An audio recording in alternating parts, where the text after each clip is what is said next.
They called it post-punk and new wave on here. That doesn't feel right to me. Yeah, stupid idiots. Wouldn't know a genre if it hit them in the face. I don't know. Isn't it just like bedroom pop or something? I think it is bedroom pop. Yeah. But do you call that post-punk? No, not in the slightest. I mean, the only thing post-punk about it is a little bit new ordery. It's got I like always the kind of electronic drums. Yeah, like it called it new wave as well, which I do kind of get a little bit because it feels very 80s synthy. But cool. Well, I'm Will Ragg. Paul Buchanan, at your service. We're Old Man Media. This week's episode, I want a Young Man Media. Young Man Media. Well, it's not very old, really. Old enough. Yeah, I guess. I mean, well, yeah. I found out last week that it was 7 years since the passing of this band, Hers. And I remember I actually have a picture of that band with Will. Was it 2018? Well, yeah. They passed away in 2018, didn't they? Yeah, it was either 2017 or 2018. I feel like we were old enough to drink, so it would have been 18. Yeah, we were certainly drinking. Yeah, I had some beers at the show in Southampton, the Joiners, actually. But yeah, so actually, they would have died. Sorry, they would have died early 2019. Yeah. I remember that. I think they died while I was in Asia. Is that right? Which doesn't mean anything to the common listeners to this podcast, but yeah, to me, I remember it clear as day. I remember it being quite heartbreaking because at the time they were, one of my favourite up and coming bands, and we met them, saw them, and I just thought it was really cool what they were doing. Two guys, drum machine, guitars, and a whole lot of heart. Yeah, the sound that they managed to get out of just the two of them it was quite impressive, and there was a lot of it felt a little bit 80s. Obviously there was a whole bedroom pop at the time. You listen back to it now and it does feel quite 2010s, but also at the same time it feels very 80s. Well, yeah, that's the thing especially about them is because there was a two-piece, guitars and a guitarist and a bass, and the drums are all drum machines, which is a sound they leaned heavily into, but I think because of that being the case, it does, and a lot of the drum sort of sounds that they chose is very 80s sort of inspired. But yeah, it's a really brave choice for them. I always wonder what direction they would have gone in. I feel like eventually they would have gone, let's get a backing band in or something. But maybe, yeah. Yeah, their performances were great for the two of them. They had like a really good sort of rhythm, a lot of good banter. They're good kinship. I think they met at university in Liverpool. Yeah, they came out of Liverpool, didn't Stephen Fitzpatrick, the guitarist and singer, is from Cumbria.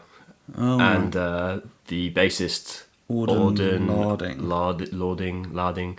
It's a Norwegian name. He's Norwegian. I don't know how long, if he grew up his whole life in Norway and moved over for university. But fun little fact I found out is that because they went to Liverpool University, they got given their degree by Paul McCartney. Oh, really? Which is pretty dope. Oh, that's cool. Yeah, I'm trying to actually look up the set list of the night we were there. I mean, I definitely remember they played like all of because they didn't have much work out. They'd just released that. Actually, let me rearrange. They'd only just released that album, hadn't they? Because that album came out August 2018, and I feel like we saw them in and you got both the albums. I didn't realise you had both the albums. I think I got the pink one first. I got the Songs of Hers first, because I think I got that before the invitation to Hers even came out. I was big into them back in the day. Remember that album, that one coming out. And at the time, my car had a CD player, and that was it. I didn't have like a Bluetooth, or I didn't have any like aux cable, so I just burnt. I think I got given a download code, and I burnt a little CD of Invitation of Hers. Put it in my car. That's a lost art. Yeah, CD burning. That's how you really care about music when you actually like take the time to sit down and. I wish I was old enough to like know how to burn a tape. When you had cassette players in cars. Wish I could do that. Make a mixtape for someone. Alas. I mean, you they could just still send do a it. little playlist and send a little. It's all with a stupid little picture you put on it. It's all heartless.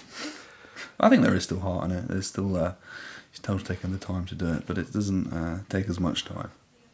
Okay, so there's one show they did at the Heartbreakers in Southampton. That's the one, yeah. January 30th, 2019, but there's another one in 2018, May 10th. No, it wasn't May 10th. You don't think? Maybe it was. I can find out. This is an interesting podcasting.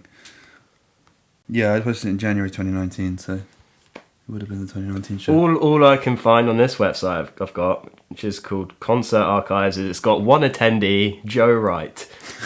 Set lists. An exact set list wasn't found. Here is one video. You're kidding me. So it was in 2018? No, we saw them in 2019. 2019. Okay, I've got it. This set list. Hello? Sorry, there are no songs in this set list yet. That's sad. We've got some strange... Why archiving is important for everything. We've got some strange blog post. Doesn't really have a set list. That's sad. If anyone remembers a set list, if anyone was there. If anyone was there at Heartbreakers. When was it? January 2019. I think it wasn't long after that. I think it was only a couple of months after they passed away, didn't they? It wasn't that long. Yeah, I mean... yeah. We know all the facts here at Old Man Media. We've well researched. Yeah, you recently revisited the music. Yeah, right? I listened to both albums this morning, in fact. How do you feel as a grown-ass man? Some of them, like...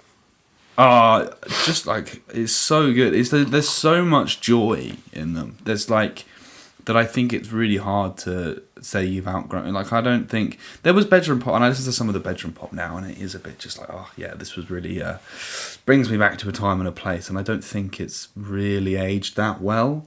Like some of Mac DeMarco stuff, I think has it. Well, I don't know if you call that bedroom pop, but yeah, like, yeah, absolutely, it's like the bedroom pop. He invented it, in my opinion.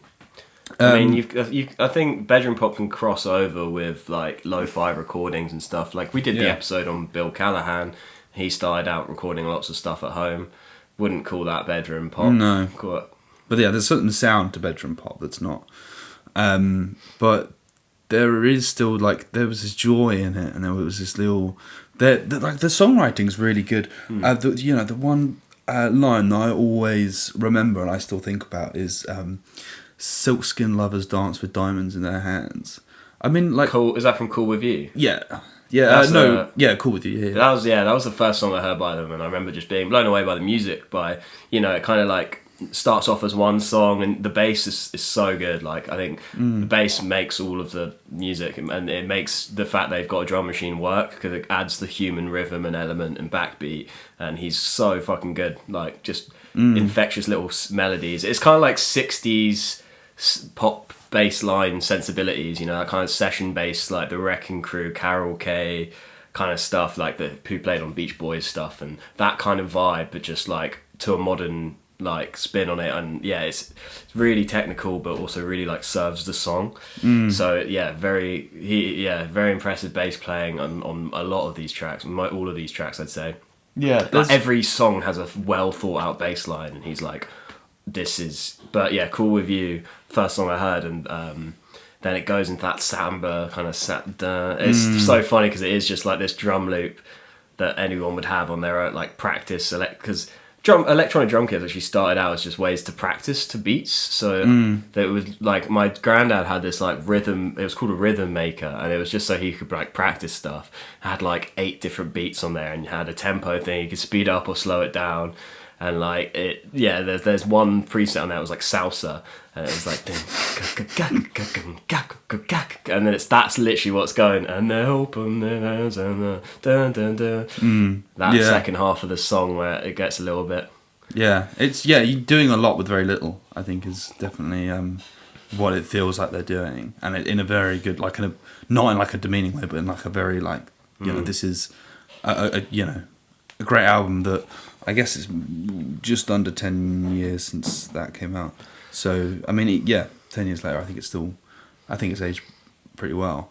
And, like the joy in it, like I was saying, I think it comes across in the live performance as well. When we saw them, I mean, Aldous Larding, I mean, he was just loving it the whole time. He was bouncing around the stage the entire time.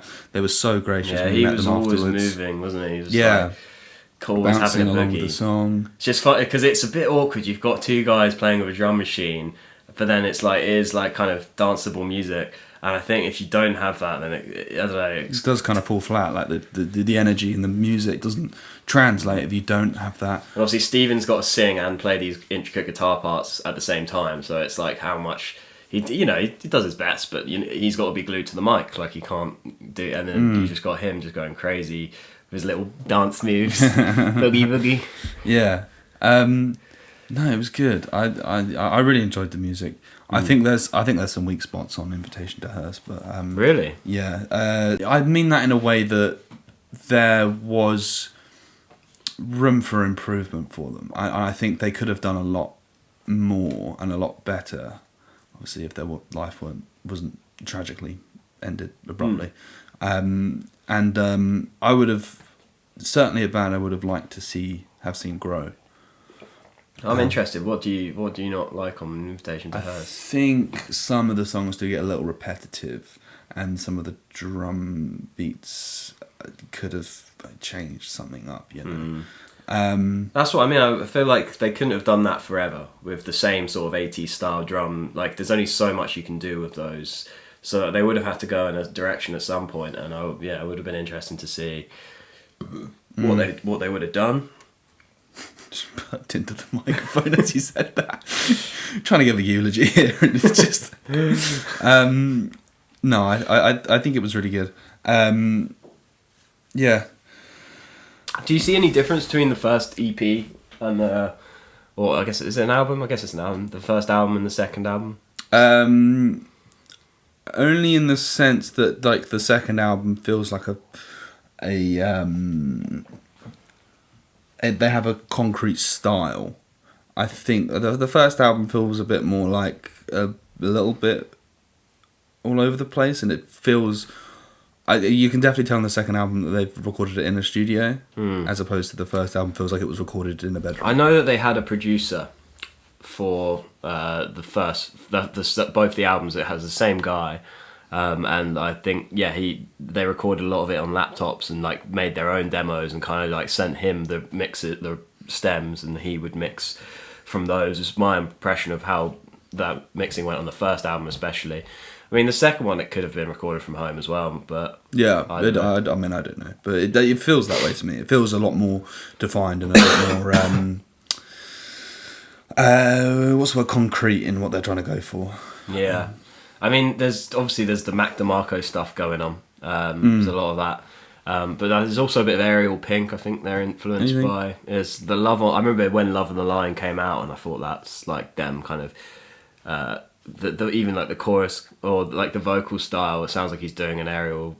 He's like, Buttercup, call me up Saturday night. And it's like the way the vocals are mixed as well is very like...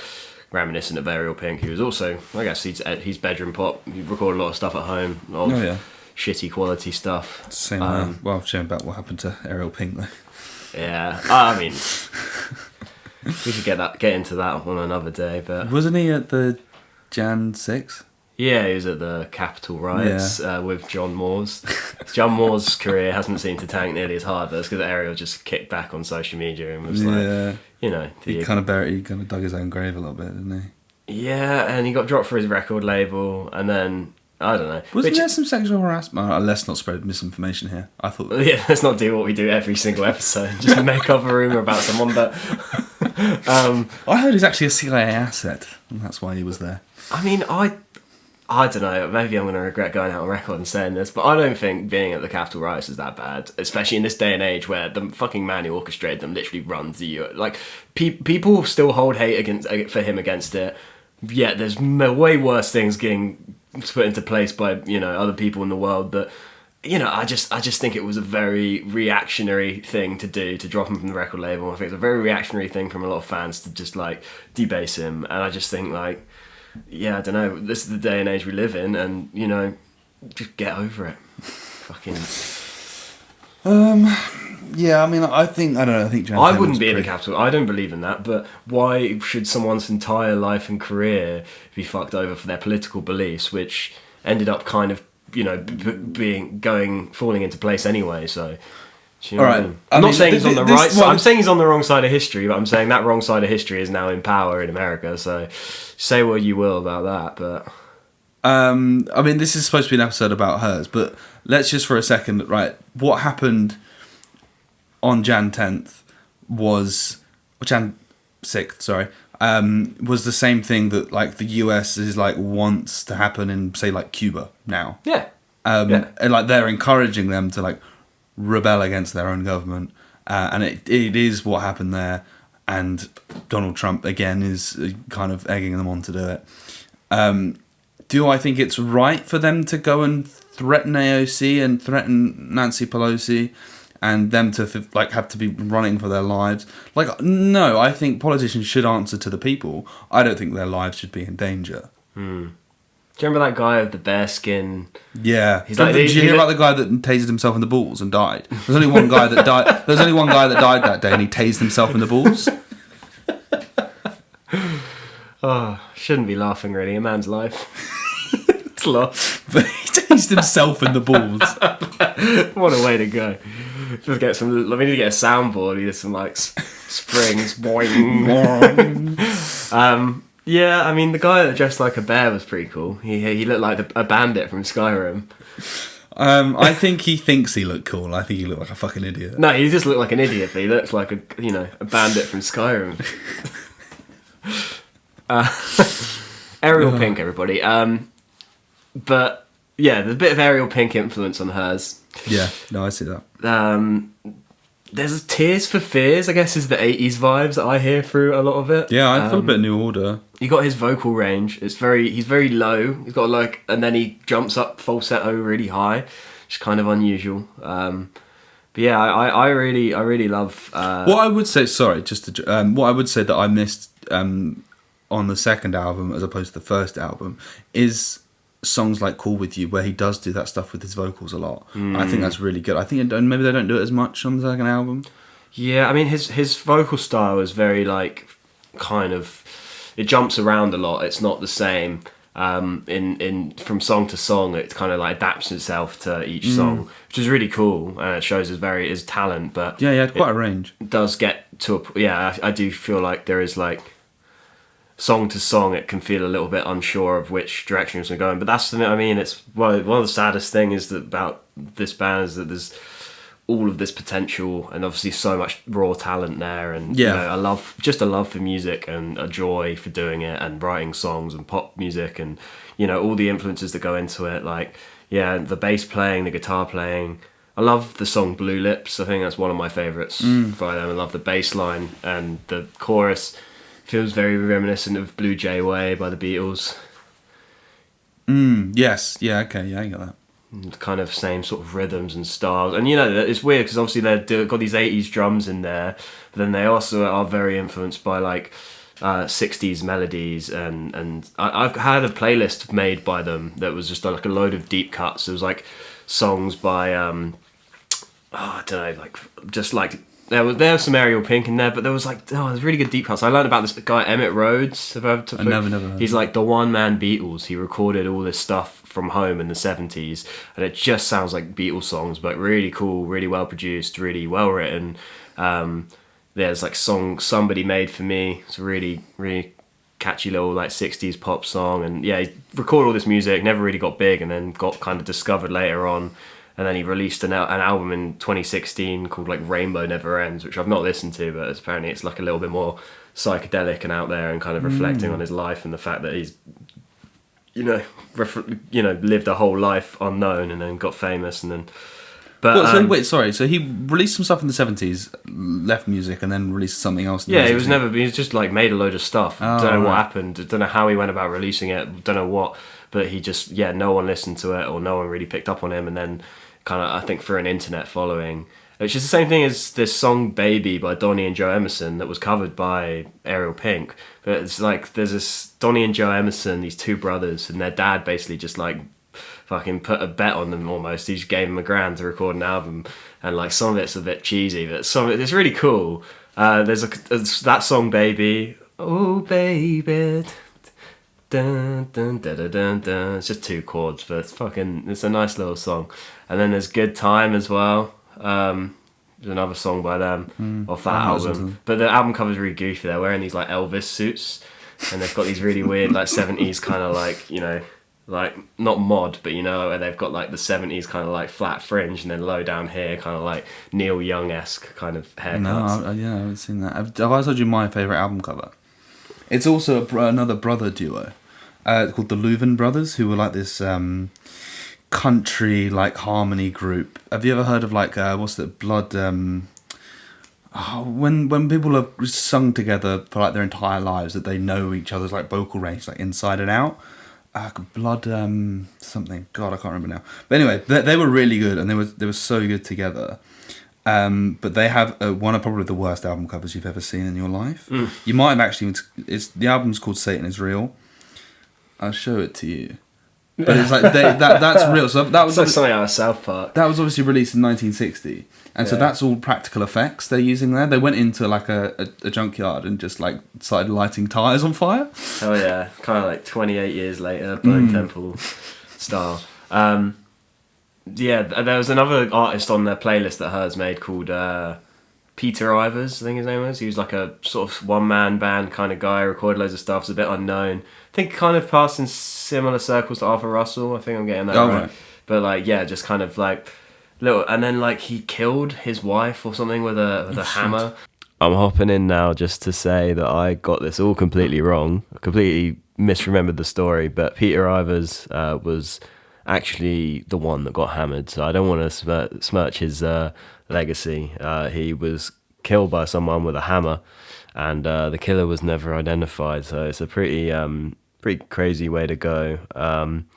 But another bit of information that I found to be quite interesting is that he contributed to David Lynch's Eraserhead, and he songwrote and did the vocals on the song In Heaven, Lady in the Radiator song, which is obviously just like one of the biggest parts of that film for me. And also, Muddy Waters referred to him as the greatest harp player alive. So honestly, seems like a very, very interesting character. I'm glad I brought him up because I kind of want to do a deep dive of him. But yeah, I just thought that information, after I fact checked it, was too juicy not to share.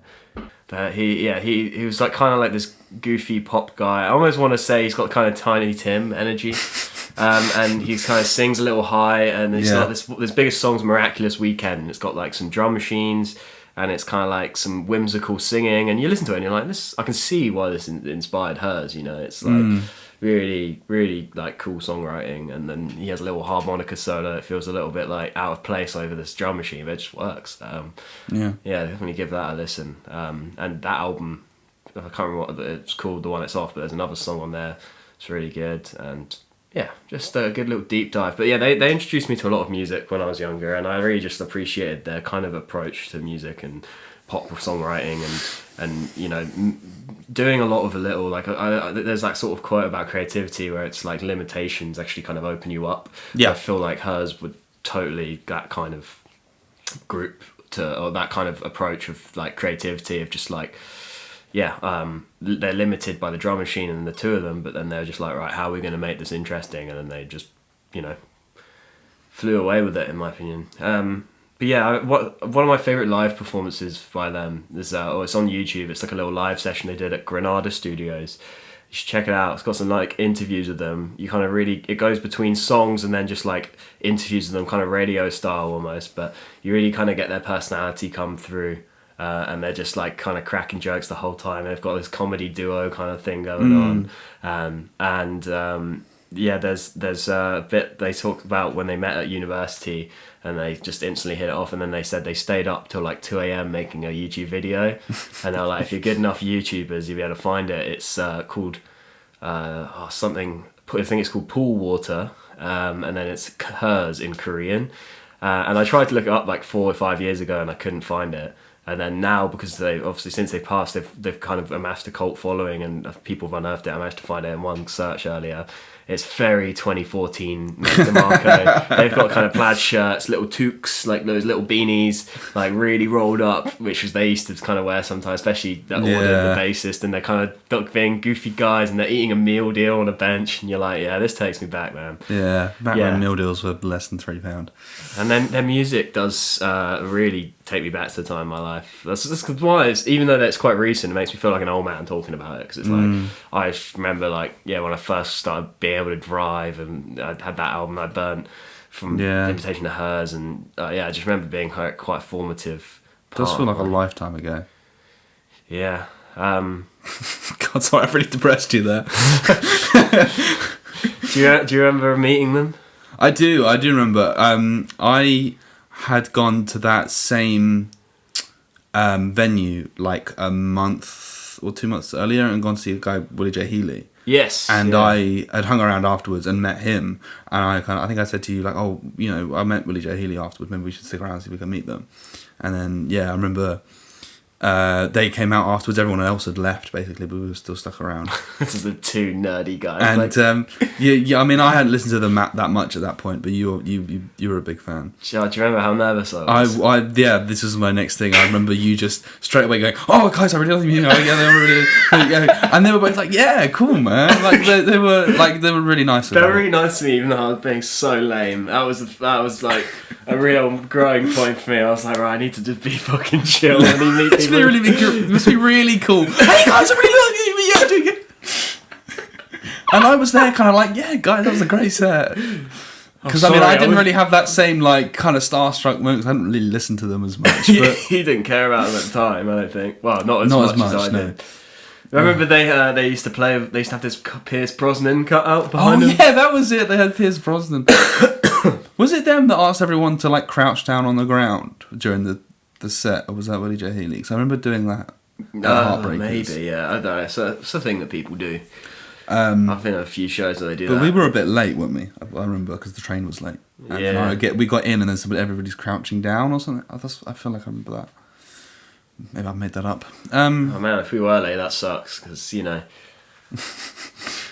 were late. Do you remember that? No, the train was late. Ah. We got in there, and I think they just started. We missed the support act. Classic Southern Rail. Ooh, Southern Rail. If I get my hands on you. But yes, just wanted to do a little in memoriam episode, spread to our listeners to go back and revisit to Hers while you can.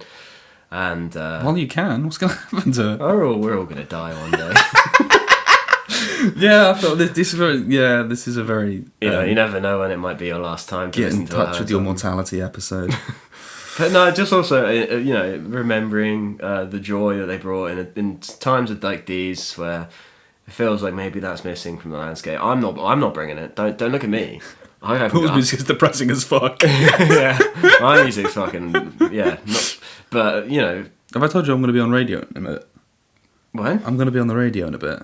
In a bit? Yeah. What? I'm going to have an interview on the radio. I'm being interviewed. With what? I don't know if I mentioned this to you. To be fair, I only found out like a few hours ago. About the film club? The film's screening, yeah. I'm going to be on the radio. So, shall I, when? I don't know what radio station it is. I don't know who's interviewing me. I don't know when it'll be on. But at some point, I'll be on the radio. Can we record it? What, the radio interview? Yeah. You put it in the episode. Yeah, I mean, they'll probably let me have it. I maybe, I don't know. No, but if you tell me what radio... Oh, when I find out, I'll tell you. I actually don't know what radio station it is. Right. I guess it'll be like the local one. I think we have a... Like, there is one... Radio. I'm sure there's a one in Radio. No, maybe don't say that. Go to I don't care. It's a shithole. Anyway, I thought I'd just leave you with that piece of information. Yeah. It's exciting times. If you're in the Greater Waterlooville area, you can come to the. You got to shout out the podcast. What on the I don't know. Go on, it's about the film club. I feel like I'm taking the piss. Like, also listen to my. I mean, once you've already got your message about the film club out there, you'd be like, "Ciao, my media." I feel like I wouldn't be invited back. Also, I don't think it's going to be live. I think you'll be invited back, and surely it's going to be live. No, I think it'll be pre-recorded. Nah, it's radio. It's all live, baby. Thank you for listening to today's episode on Hers. Rest in peace. Thank you for all the good music and all the good times. Very, very happy to have seen them and met them in the time. Like Will said earlier, when we met them and I was freaking out, they were so kind-natured and had so much time. for me, and my nervousness, and they were just absolute lovely blokes. I think you hear those rock and roll stories of people being dickheads, and sometimes you think that's cool, but what's really cool in this day and age is being a lovely bloke, kind and sincere. That's rock and roll. Yeah, rock and roll, peace and love, joy. Cool, that was good. Yeah. Oh, not me this time, not me.